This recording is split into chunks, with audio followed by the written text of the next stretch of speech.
Special thanks this week to Anders Manga for letting us use his music in this episode. Check out his latest album, HEXED, available on Bandcamp. Welcome to the Tombstone Kings of Queens. Due to adult language and violent nature of the stories told, listener discretion is strongly advised.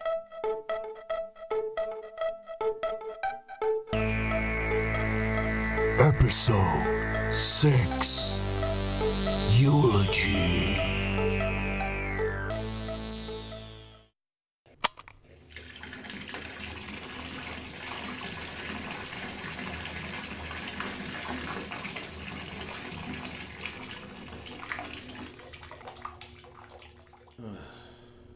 It's about 5 in the morning. I've got Chandra sitting in the tub. Been running warm water over her body all night. Just waiting for the next step. Not quite sure what to expect. But everything else Leslie ever told me has been true. So far, it's been dead on. Speaking of, okay, she's opening up her eyes. She's breathing. Okay, here we go. Please be sane.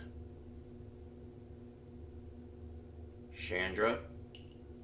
Chandra, it's me, Robbie. You remember anything?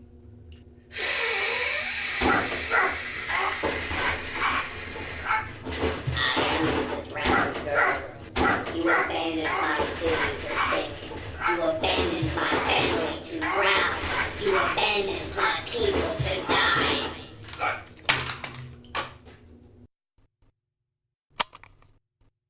Part of the bargain is that we can't die. Our Geists won't allow it. They pull us back, but at a price. Ever see the show Pushing Daisies? Or what's that Japanese anime with the guy that's got the metal arm and the metal brother? Something heavy metal alchemist? Same principle. Every time they bring us back, someone else has to die. And from the crying in the other room, I think Chandra's getting the flashbacks now. Here's hoping it's not someone she knew. Trying my damnedest to heal. But it seems my lungs and arms disagree. I gotta take out Sills. Go during the day while he's sleeping. I keep falling asleep, though. And no one's answering their damn phones. Fucking dead signals.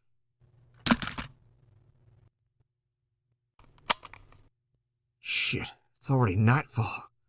How'd I sleep through the whole day? Fuck me. Chandra's still tied up in the bathroom. No way she's gonna be much help. Come on, Nix. Pick up the goddamn phone. Nix, don't hang up. It's bad. Hello, Mr. Calloway. Yes, I understand the circumstances. No, you don't need to do that. I will come to you. Oh, that's nice of you. Yes, I see the car outside. I am on my way. Oh, fuck.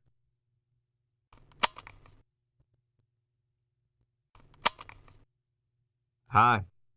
Bet you didn't expect to hear from me again. Neither did I, truth be told. I ended up walking outside to the black car parked in Leslie's driveway. Driver was bigger than me. Could have been a stunt double for The Rock if he ever eroded. Back of the car was locked. Bulletproof glass separating me from the driver. No surprises there. Just to keep things secure, the driver had Mr. Sills on speakerphone the whole ride to Manhattan. Didn't say a word. Didn't need to. Just loud static over the car speakers. Nix's breathing and tortured screaming coming through. We lost signal in one of the larger tunnels. Now that whole ride, I'd been squeezing at my wrist, trying to milk more blood from the wound on my hand. It was a slow process, but I moved my blood under the car seat and snaked it along the driver's back. Soon as we hit a stoplight in the tunnel, with a signal dead in our phones, I force the blood upward and have it lash around his neck, and I think about a hangman's noose, and the general, who was such a fan of lynching traitors in his time, Obliges. Driver turns the car onto a sidewalk, choking, flailing. I stone fist my way through the bulletproof glass and slam his head against it till it knocks him out. Then, because Nix's life is on the line, I continue to drive. I went into the underground garage and used the bare gray door into the maintenance part of the building, down where Leslie and I first encountered Lewis's ghost. See, I finally figured out what Lewis's memento was. Graphics on the back illustrated a path to a secret, private elevator kept in the basement. Of course Sills would have an escape route. And considering what he is, he probably had a direct hand in designing the building. Disable the sprinkler system. Like everything else in New York, it's outdated and mostly rust. Took me under 2 minutes. I took the nondescript elevator upward, and even without turning on the death sight, I feel years worth of death stains on my skin, like the hum of a tanning booth, or that static that used to cover an old TV screen when you turn them off. There's a desecrated ghost riding the elevator with me. Poor bastard's jaw and nose are dangling off his face with a ribbon of skin. Sills may be a monster, but am I monster enough to stand in his way? The elevator opened up into a massive, custom-made bedroom. Stone pillars, relief sculptures, closets lined with designer bullshit, but no bed. The far wall looks like an art display from the Cloisters Museum. There are display cases holding, I guess, scepters, golden wands like some medieval museum, books, even older than the ones in Leslie's collection. There's an old oil painting, and I see my old boss, Mr. Calloway. No, Mr. Sills, painted to look like some Venetian trader or some monarch. Next to that one, another portrait of a darker-skinned woman, looks Middle Eastern or light-skinned black. Could very well be a queen with all the pomp and jewelry. She's weirdly familiar, too. I unstrap the Poland Springs water bottle from my taint and unscrew the cap, ignoring that sharp smell of ladder fluid. I douse the entrance to the elevator, the door leading out, the frame, and the carpet surrounding it. There was a door that led to Mr. Sills' penthouse office. Son of a bitch's office was the entire top floor. He wasn't anywhere to be seen, though. I emptied the remaining lighting fluid all over his desk. Amid the minimalist, stainless white furniture and the fog of lingering death energy, I saw Nix tied up in a corner. She had bruises on her face, and, I think, chopsticks shoved under every fingernail, zip ties on her wrists and ankles. When I got a look into her eyes, she wasn't looking at me. I saw and heard the black bone daddy chattering his teeth angrily, struggling, waiting to get out. I didn't have time to talk because the main elevator was opening on the opposite end of the floor. I slipped the Purple Heart memento under Nix's sleeve and begged the black bone daddy to give Nix control again, that the Purple Heart would raise her passion powers. Mr. Sills entered from the elevator and didn't react when he saw me. He walked casually to one of the L-shaped couches and sat on the end, crossing his legs. He registered as dead under my sight, and all the ghosts in that place lit up like paint under a black light at the sight of him. "Please join me, Mr. Crutch," he beckoned. I went to the opposite end of the couch and remained standing. "There's no reason to expect any violence," he said. "How'd you get a hold of Miss Nicholson?" I asked. "You gave me details for your whole crew a few months back. Did you know, for example, that your people never lose consciousness, no matter how badly they're injured?" "Why?" "Because I asked you to. I enjoy our meetings, to be honest. They're refreshing. I don't get the chance to tell the truth very often. I've learned a lot about your people, the Sin Eaters.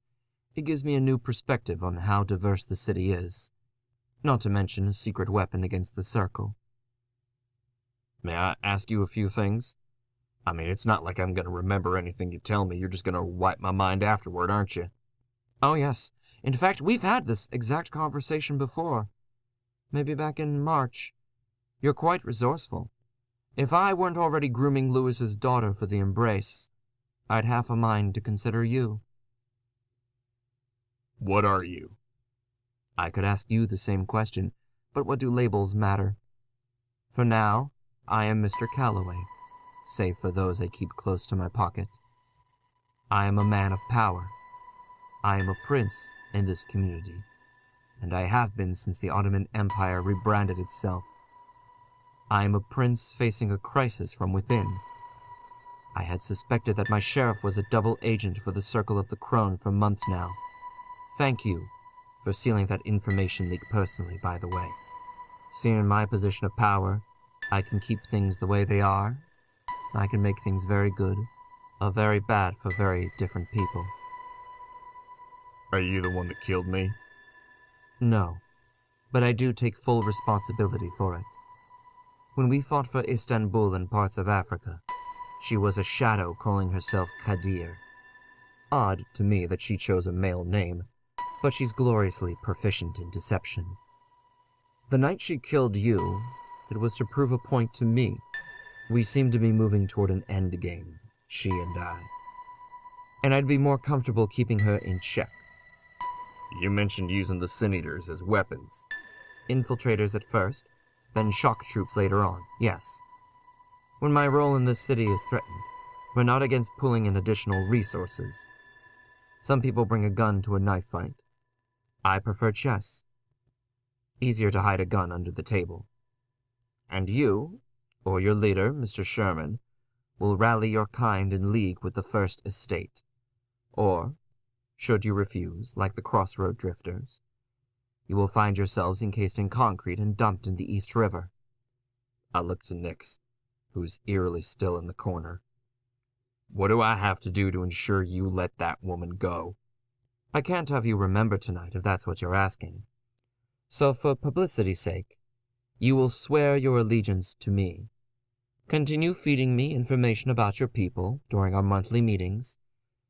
Tell me about the Twilight Network, weaknesses, the usual. It's not a terrible deal, all things considered. If not, I can keep planting false memories in your head, like a loving family back in Tennessee. I ain't from Tennessee. Even I hear the doubt in my voice when I say that. And that's what makes him smile. Suddenly I don't understand the last year of my life. He hadn't looked at me once this entire conversation. I reached into my coat pocket and slipped on the crystal mask, the one I'd taken from Leslie's collection.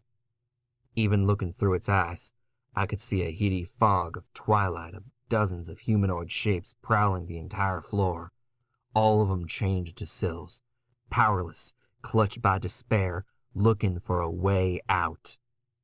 In the corner of my eye, I see Nix's face nod slowly. Just one more question, if I may, sir. Did you ever fight in the Civil War? A history lesson? Why not? Yes, I briefly masqueraded as a Union soldier, taking whatever troop I could find, convincing them to follow me. We'd go over the hills, merry valleys, and usually kill whatever came into our path, whether they wanted to or not. Such a fun time, parading like a chest-thumping savage. I even met Ulysses S. Grant briefly. Underrated man, in my opinion. You ever run into a place called Fort Matterday? In Virginia, right? Oh, yes. In fact, I'm the one who locked the doors and burned it down with all the men inside. You know, I think they preserved the remains as part of a reenactment tour. My hand is already gripping the General Saber Guard, and I hear the distant fanfare of bugles rising into a war cry. Before you do something stupid like challenging me, Mr. Crutch, remember that I can make you eat that mask just by asking. I don't think you will, Sills. He stands and looks me square in the face. His words come out heavy and solid, and they violate and stab me right through my soul. Take off the mask. I feel the black bone daddy reach into my mind and close his fist, like a steel wall against suggestion. Come over here and make me, coward. He moves toward me, and I see his teeth elongate. Get on your knees. I push the last grain of plasm into the crystal mask. I hear the general cry out in pain, and something like a woman shrieking in my other ear. My face pinches like the mask is clamping down, and I feel tiny threads crawling into my ear canals, crawling and stabbing deep. When I come to, Sills is dangling me above the carpet by my neck. I hear a voice tell me to pull him in, and I realize what the mask can do. I grab Sills' arm, cold and firm like a steel cable, just to make contact. And then, I pull him into Twilight with me. Every ghost, every soul, be they dead man, woman, vampire, or anybody in between, turn at once and face Mr. Sills. Panic lights up on his dead face, and he drops me, now swinging and roaring at the multitudes of vengeance-hungry ghosts swarming over him. But the mask ain't done with me yet. Long threads scratch over my eyes. They scratch their way down my throat. They plug up and twist into my nose. They tighten around my neck. I watch myself stand up, but not because I wanted to or told myself to. In the bounds of Twilight, the general stands before me and raises his massive gloved hands. He's easily 8 feet tall, tattered and bloodied Confederate Civil War Army outfit, skull-headed with teeth made of lead bullet balls, empty eye sockets that drip fresh blood, arrows sticking in, out, and through him. When Sills turns to face me again, his jaw and bravado hit the floor. I don't see the man anymore, only the tortured, angry beast, wearing dead flesh like a do-rag. The general clutches Sills' head between his hands and starts making a fist. The ghosts are a maelstrom of rage, flooding through Sills, pulling him apart. The general rips an arrow from his shoulder and rams it into Sills' chest with all his strength, almost pinning him to the wall. There's a loud crack like someone splitting in a 2x4. I probably lose consciousness just as the general crushed Sills' head under his boot.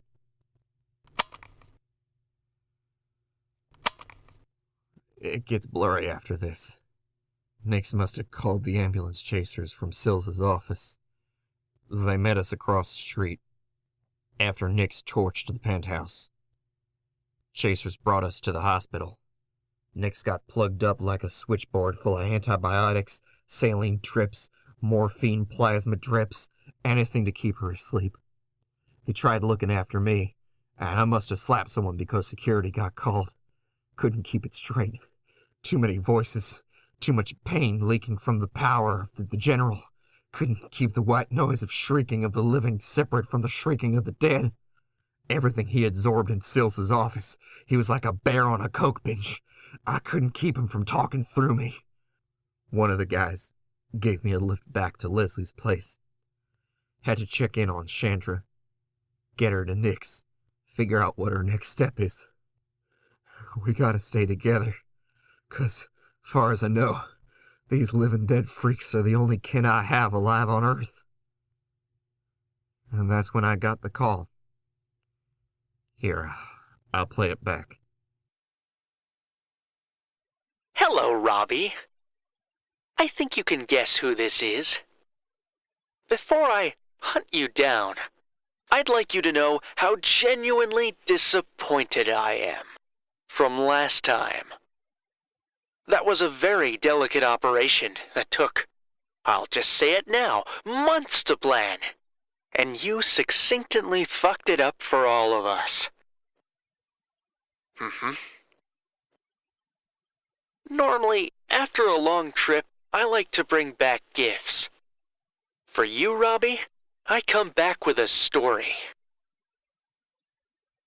According to the Tibetan Book of the Dead, the Buddha visited the underworld on his way to Nirvana. And while there, he encountered every devil and demon and monster from every conceivable myth. They bore down on him, and Buddha converted every single one of them. He didn't kill them or send them away, though quite the opposite happened. don't go reinventing the wheel of reincarnation after all. He kept all the demons. He told them, you work for me now. And you no longer eat people, but scare them away from the path of reincarnation. Get all your new arrivals to take the path less traveled, to step off into the unknown void, so that they may join me. It seems a strong will is universally acknowledged. Now, what I just told you, that's just a story, Robbie. But so was Lilith, Cain and Abel, Father Wolf, Bloody Mary, and a little girl named... what was it again? Amy, right? I made some friends during my travels. I'm not the only one that came back, Robbie. Far from it. I'm watching the moon now. I hope you are as well. That'll be the last thing we share. I don't forgive what you did. I'm going to make sure that my legion of new friends never forgive you either. Either I find you, or they will. Goodbye. Leslie, I don't know if you're listening in, or if any other bound are able to help, but someone's here. To all you night owls working the graveyard shift, this is a code Orpheus. I repeat, on behalf of the Tombstone Kings, this is a city-wide code Orpheus. The Twilight Network is compromised. Come on, you bastard!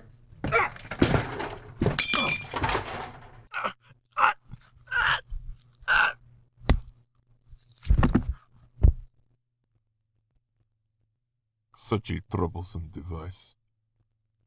However, it does have its uses. To all those who hear this, you have my thanks for expediting the Crown's reassertion to power in New York City. So I give you fair warning. Stay away from Elysium. Stay away from our affairs. And the hospitals. They are no longer safe for your kind.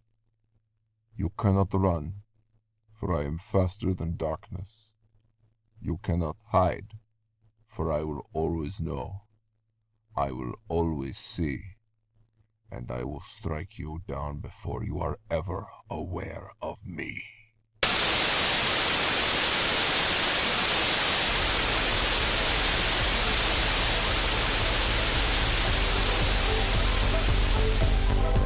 The Tombstone Kings of Queens is written by Uncle Yo, produced by Jimmy Lin and Uncle Yo.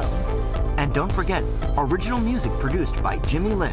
Special thanks to Onyx Path Publishing and White Wolf Publishing for the chance to haunt a whole new world of darkness. Comments? Questions? Suggestions? Join us on Facebook.com/UncleYo or check us out on Patreon.com/UncleYo and help keep the Twilight Network in touch. Game on, include everybody, and remember that death is only the beginning.